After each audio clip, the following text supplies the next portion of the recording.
Bonjour à tous. Alors aujourd'hui, je vous prépare une vidéo sur l'échauffement, donc l'échauffement complet que l'on peut faire en cours de RS ou en cours de RMP. Il y a une petite différence d'ailleurs entre les deux disciplines au niveau de l'échauffement et je vais essayer de vous montrer un maximum de mouvements. Je vous conseille de pratiquer cet exercice avant vos séances pour échauffer le corps, parce que c'est indispensable avant de pratiquer des étirements intenses. Également, si vous faites du Qigong, ça peut être très intéressant de pratiquer cet échauffement avant. Et vous pouvez également pratiquer cet enchaînement d'exercices le matin en vous réveillant. Logiquement, on doit se situer à peu près entre 10-12 minutes, peut-être 15 minutes si vous faites un peu plus de répétitions. Et ça peut être un excellent réveil matinal au niveau des muscles, au niveau de vos articulations. Alors, on va démarrer par le haut du corps, par la nuque, mais avant d'échauffer la nuque, on va échauffer les épaules afin de bien détendre ces muscles, ici les trapèzes, qui sont souvent contractés. Alors, pour dénouer les trapèzes, on fait donc ce premier mouvement. Donc ça donne ça. Vous tirez les épaules comme ça vers l'avant, vers le haut, vers l'arrière et vers le bas. Voilà, tout en gardant votre dos bien droit, le regard à l'horizon. Et on va effectuer une dizaine de cercles comme ça, une dizaine de rotations, en pensant surtout à bien respirer. Parce que lorsque vous accompagnez ce mouvement d'une bonne respiration ample, régulière, ça vous permet de mobiliser les côtes qui se trouvent ici, de chaque côté, et également au niveau du dos. Donc on a fait 10 rotations dans un sens, et donc on fait 10 rotations dans l'autre sens.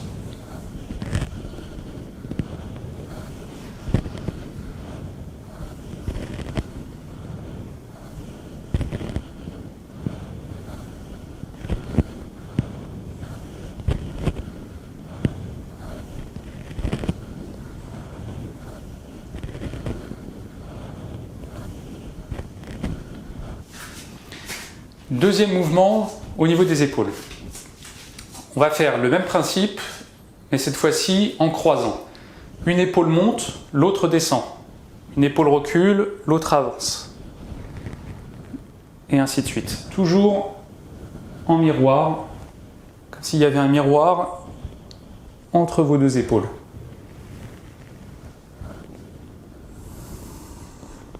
Alors l'idée sur cet exercice, c'est toujours d'avoir une respiration régulière, ce qui n'est pas forcément mon cas parce que je vous explique le mouvement en même temps.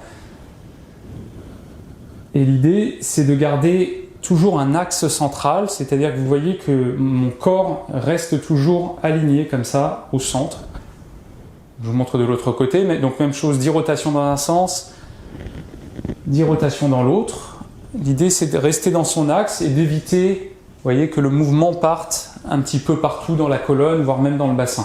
Tout ça reste fixe. Et pour bien échauffer les épaules, on reste comme ça, de façon à centrer le mouvement sur vos épaules. Voilà, lorsque vous avez fait 10 fois, déjà vos épaules sont plus relâchées, le haut de la poitrine également a été mobilisé. On va pouvoir échauffer la nuque. Donc ça commence tout simplement par 10 rotations à droite, 10 rotations à gauche.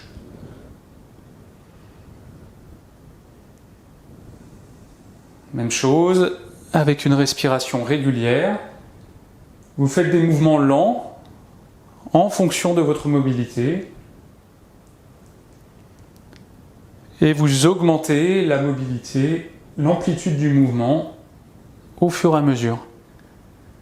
Et lorsque vous avez fait 5-6 rotations de chaque côté, vous allez amener la rotation également au niveau des épaules, comme si vous les regardez un petit peu plus loin derrière.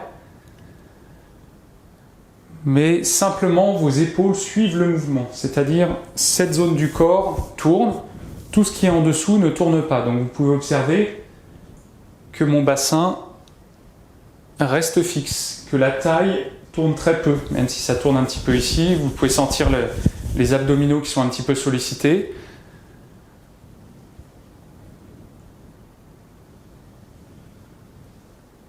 Ok. Ensuite, on va échauffer l'ensemble de la colonne vertébrale. Vous allez crocheter les pouces comme ceci. En inspirant, on lève les bras. Et vous soufflez. Vous relâchez les épaules. Vous essayez de bien tendre les coudes. On inspire, on souffle. On se tourne à droite et on reste. 3 respirations.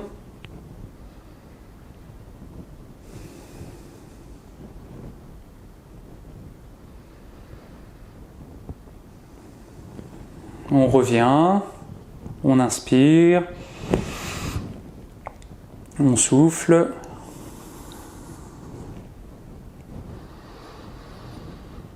Toujours 3 respirations.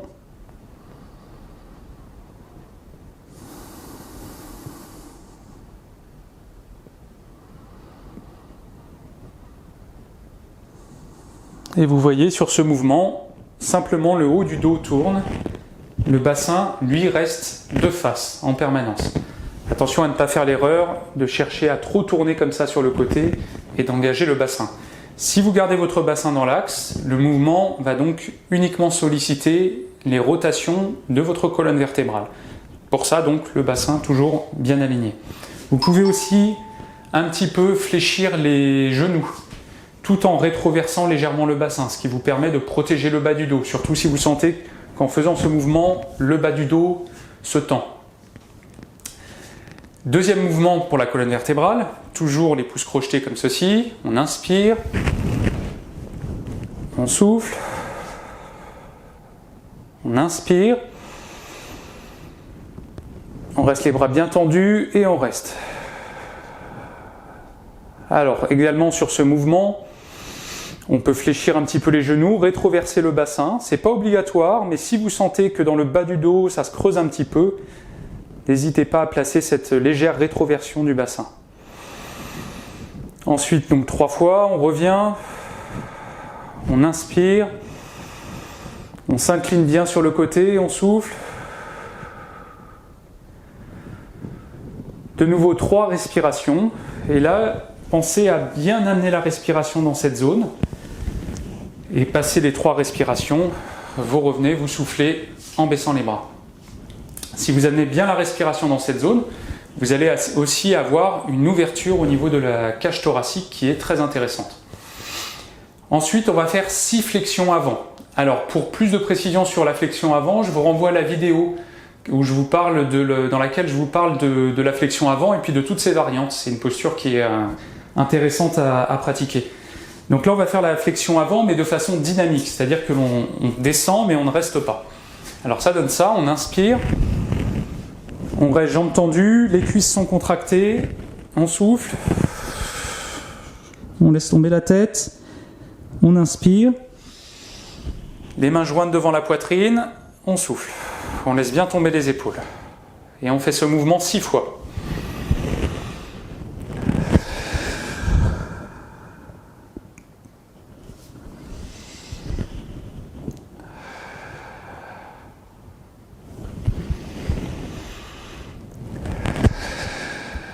Et alors, si vous avez le bas du dos qui tire un petit peu lorsque vous remontez ou vous êtes un peu fragile du bas du dos, n'hésitez pas à plier les genoux et ensuite à dérouler, donc vous voyez la tête est relâchée, à dérouler la colonne vertèbre par vertèbre. Toujours genoux fléchis, on remonte comme ça et on souffle, on baisse bien les épaules. Et donc, je dois en être à 3 ou 4. On descend, donc 6 répétitions, la tête se relâche. Les cuisses sont bien contractées. On plie les genoux, on laisse le bassin se rétroverser. Et on relâche. Donc ce mouvement 6 fois. Donc voilà pour la colonne vertébrale. Il y a plein d'autres choses à faire pour la colonne vertébrale, mais là je vous parle vraiment d'un échauffement. Et puis finalement, un échauffement, ça apporte déjà beaucoup de bénéfices. On descend toujours, on arrive au niveau du bassin et on va s'occuper des hanches. Et donc pour les hanches, on va démarrer par un mouvement qui est bien connu, qui est pratiqué d'ailleurs dans les échauffements dans plein de sports. On garde les jambes tendues et on va faire des rotations du bassin. Donc vous emmenez au départ, si vous sentez que votre bassin, que vos hanches sont un peu raides, vous emmenez les hanches d'un côté, devant, de l'autre côté et derrière. Et ensuite, vous essayez de décrire un cercle régulier.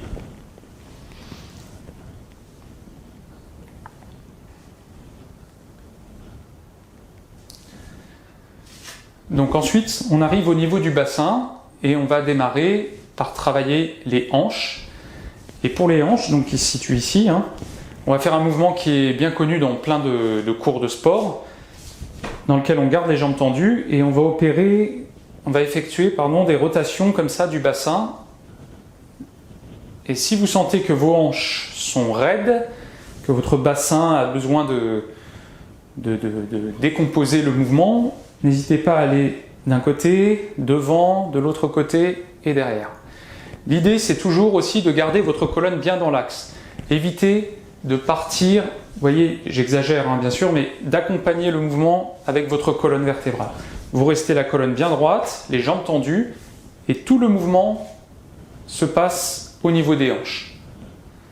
On peut faire 10 rotations dans un sens, 10 rotations dans l'autre sens. Et alors la précision qu'on va y apporter, c'est de vous concentrer sur votre respiration, sur l'inspiration. Vous avez le ventre qui se gonfle comme ça, qui se gonfle devant, qui se gonfle sur les côtés. Donc 10 rotations dans un sens, 10 rotations dans l'autre. Et en vous concentrant bien sur la respiration, vous allez déjà permettre de faire fonctionner correctement votre diaphragme. Et vous allez également, tout doucement, solliciter les muscles qui sont ici, qui sont les abdominaux, qui nous servent, qui sont très importants pour soutenir, pour maintenir les organes au niveau de l'abdomen. Sur ce mouvement, il y a encore un autre avantage, c'est la sollicitation du bas du dos. Surtout si vous avez le bas du dos un peu raide, faites ce mouvement-là en sentant bien qu'aussi la taille est mobilisée. Voilà, comme ça. Ensuite, genou fléchi, on se déhanche d'un côté, ensuite on amène le bassin devant, on se déhanche de l'autre côté, et on amène le bassin vers l'arrière, et ainsi de suite. Donc vous allez comme ça dans les 4 directions.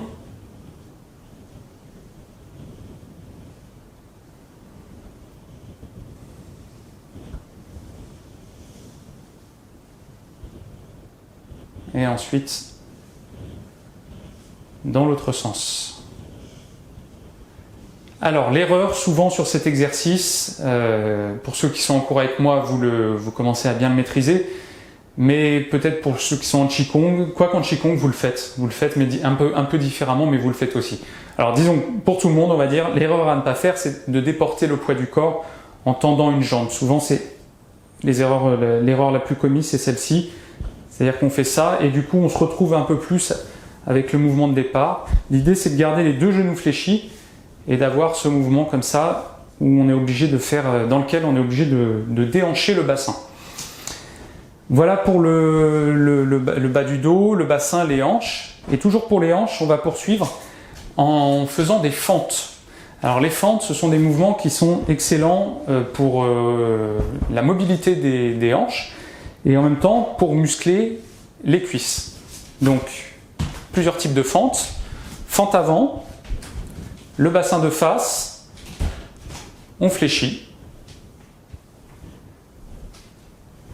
Et vous pouvez faire 10, 12 mouvements comme ça. Si vous voulez l'intégrer à une séance de sport, vous pouvez aussi faire un peu plus de répétitions en vous servant d'un élastique, par exemple, pour ceux qui sont avec moi en cours de RMP.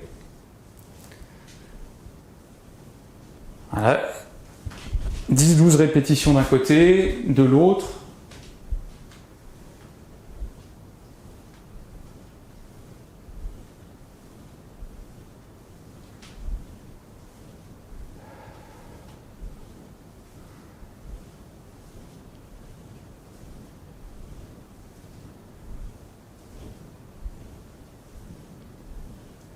Sur ce mouvement, faites bien attention à la position de votre genou, à ne pas laisser le genou partir vers l'intérieur. Souvent la hanche sort, le genou rentre et on fléchit comme ça.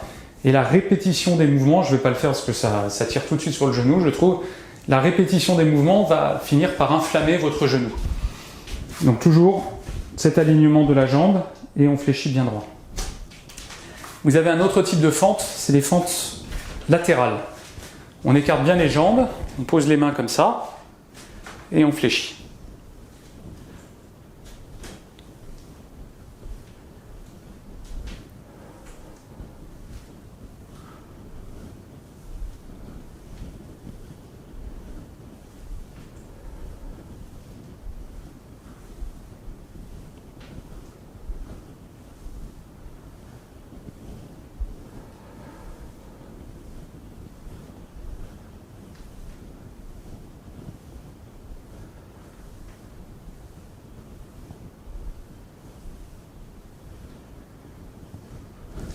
Voilà pour les hanches, 10-12 répétitions de chaque côté.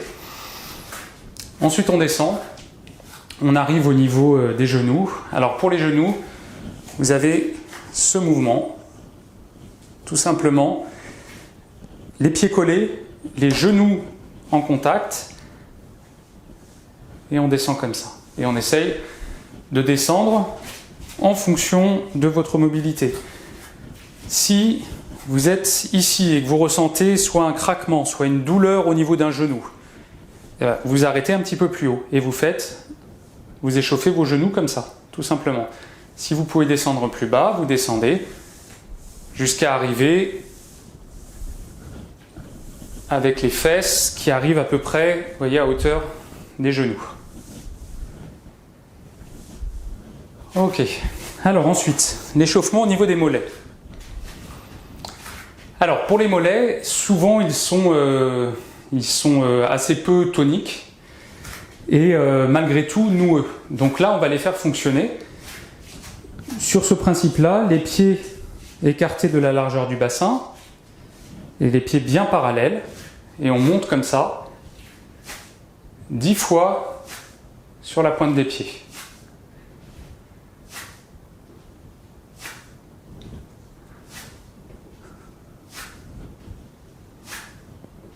D'ailleurs 20 fois. Je suis en train de réaliser que 10 fois ça fait pas beaucoup.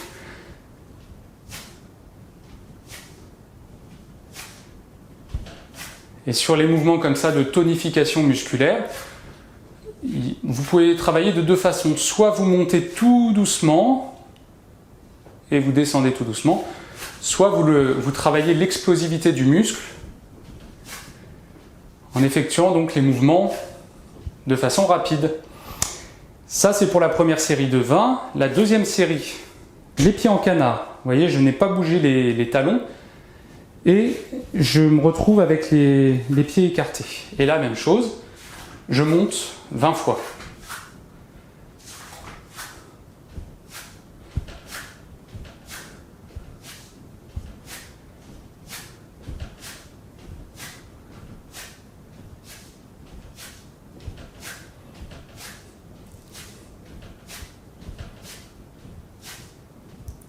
Et on repart pour une deuxième série. Les pieds bien parallèles. Donc les jambes sont tendues.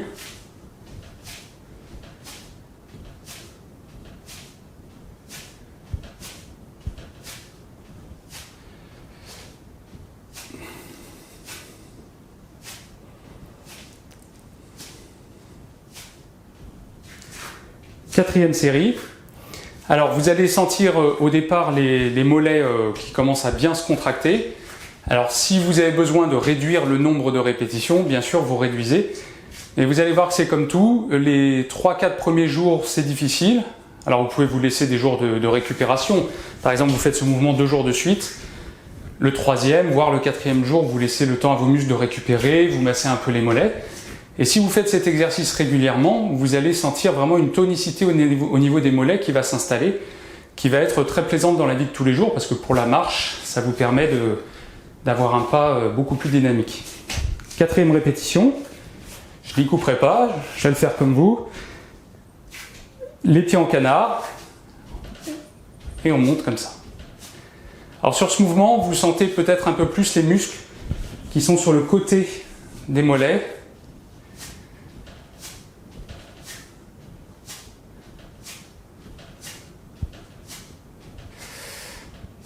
Alors j'ai perdu le compte. Allez, on va dire que le compte est bon. Voilà pour les mollets. Ensuite, au niveau des chevilles. Alors pour les chevilles, on va avoir besoin de faire des rotations. C'est-à-dire que vous allez placer la pointe du pied au sol, comme ça.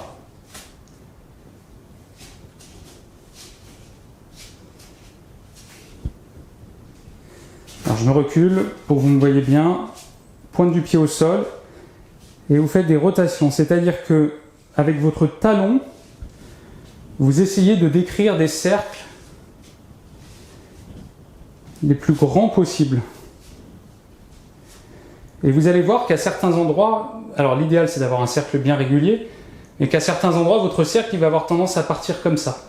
C'est que vous arrivez sur une zone de raideur au niveau de votre cheville. Donc l'idée, en mobilisant comme ça doucement, c'est de faire en sorte que progressivement, le cercle devienne régulier. Donc faites 10 rotations dans un sens, 10 rotations dans l'autre sens.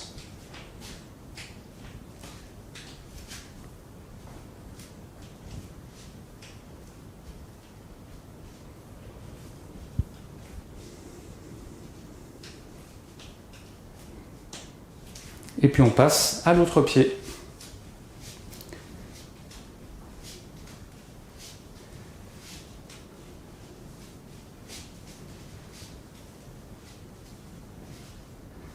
Et dans l'autre sens.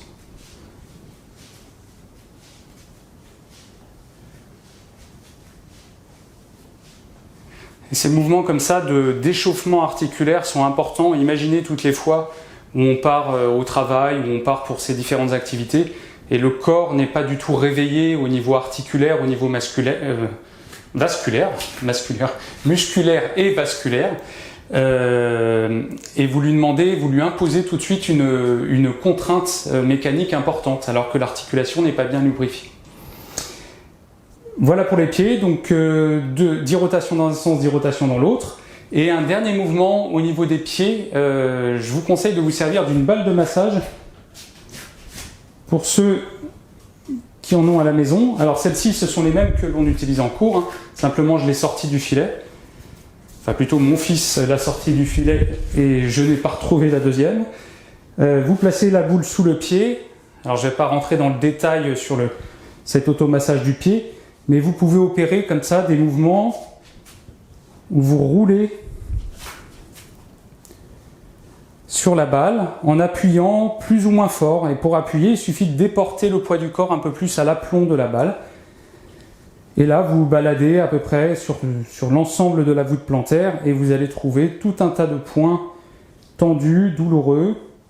N'hésitez pas à y passer du temps. Vous pouvez être en dynamique, vous pouvez aussi rester. Là, par exemple, je sens un point très tendu. Je reste en appui et je peux aussi, vous voyez, bouger un petit peu mon pied autour de ce point pour essayer de le détendre. Donc vous faites ça d'un côté. Alors soit vous y passez 1 minute pour un échauffement rapide, soit vous pouvez aussi consacrer 5-6 minutes à chaque pied. Pour ceux qui sont encore avec moi, avec qui on a déjà pris le temps de vraiment pratiquer cet exercice complètement, on ressent vraiment instantanément un bien-être.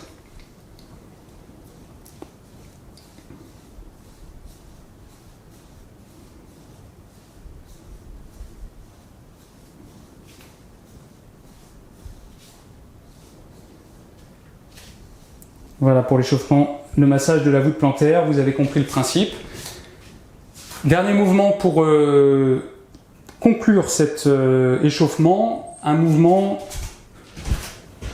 c'est un mouvement de Qigong qui sert de base dans les arts martiaux. Vous avez les pieds écartés comme ça, vous êtes bien fléchis, bien plantés sur vos jambes et vous allez lancer les bras comme ça.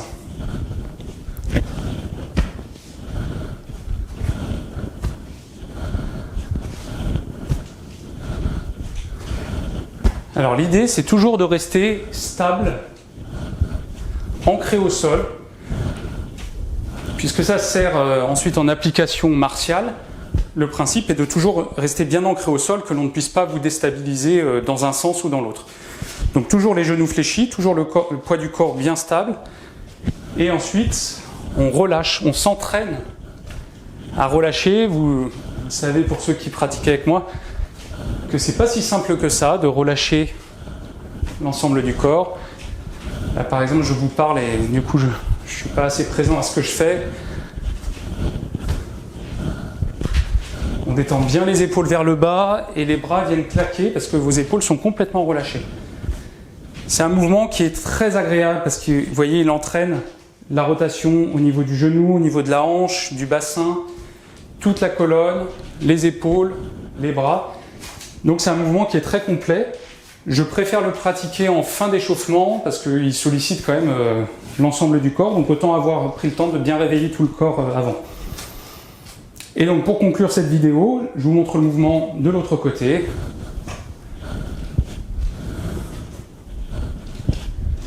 Et donc vous voyez sur le pied arrière,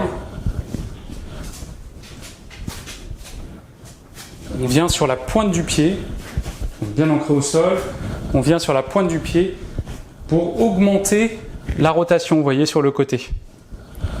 Alors le poids du corps se déporte un peu vers l'avant, un peu vers l'arrière, mais globalement, on reste quand même bien stable au centre.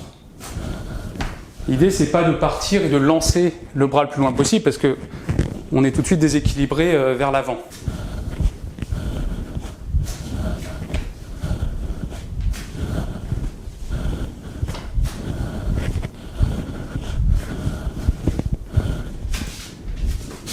Voilà, avec cet échauffement, vous êtes prêt à démarrer votre journée et vous êtes prêt à démarrer éventuellement la suite de vos exercices pratiques. Je vous conseille de les pratiquer plutôt en début de journée, plutôt en début de séance. Même d'ailleurs si vous faites une séance de sport, si vous êtes imaginons un jogger, avant d'aller courir, pratiquez cet exercice. Vous avez une lubrification des articulations, un réveil musculaire. Et vous allez, au lieu de traumatiser votre corps en lui disant « réveille-toi, réveille-toi » par la pratique intensive du sport, vous avez une mise en route très douce. Voilà, à bientôt pour une prochaine vidéo et puis prenez soin de vous. Au revoir.